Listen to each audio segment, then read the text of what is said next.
Blog and কিচেনে আপনাদের স্বাগত জানাই। আমি বানাবো আজকে তরমুজ আর বাংলাতে আমরা বলি বাঙ্গি। এটার এখন জুস বানাবো, আমি কেটে দেখাচ্ছি।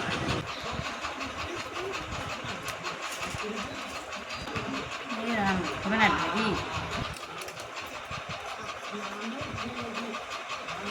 ডাকিয়ে গেছে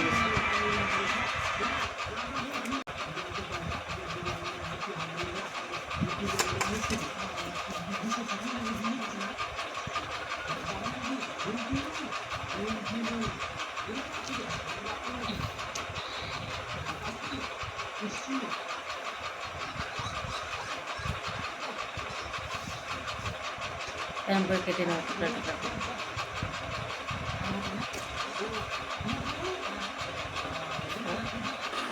সব ব্যাঙ্গি কাটা হয়ে গেছে, এখন আমি শরবত বানাবো। কেমন করে বানায় আসবো হবে না না বুঝতে গেছি। এই যে এখানে নিয়ে নিলাম তরমুজ, তরমুজ নিয়ে নিলাম, ফেলে দিচ্ছি। এখন থামো, দিচ্ছি চিনি, ঢেলে দিচ্ছি 2 চামচ চিনি।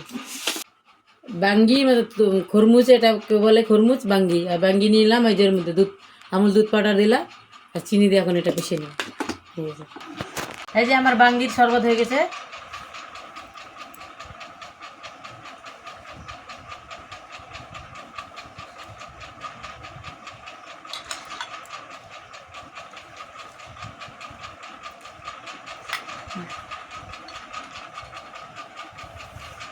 আজ হয়ে গেছে বাঙ্গির শরবত।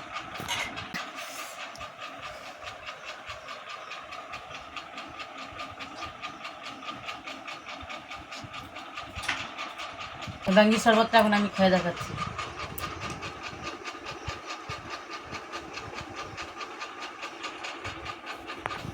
এত সুন্দর হয়েছে না বাঙ্গি শরবতটা। আপনারা এইভাবে বাঙ্গির শরবত খেয়ে দেখবেন। এখন গরমকালে না, বাঙ্গির শরবত খেলে শরীর ভালো থাকবে। তো আপনারা বানিয়ে খেয়ে দেখবেন। আমাকে তো ভালো লাগলো। আমাদের বাঙ্গির শরবতের ভিডিওটা যদি ভালো লাগে লাইক করবেন, শেয়ার করবেন, সাবস্ক্রাইব করবেন। তো বলে ভিডিওটা এখানে শেষ করছি। দেখা হবে আবার কোনো ভিডিও।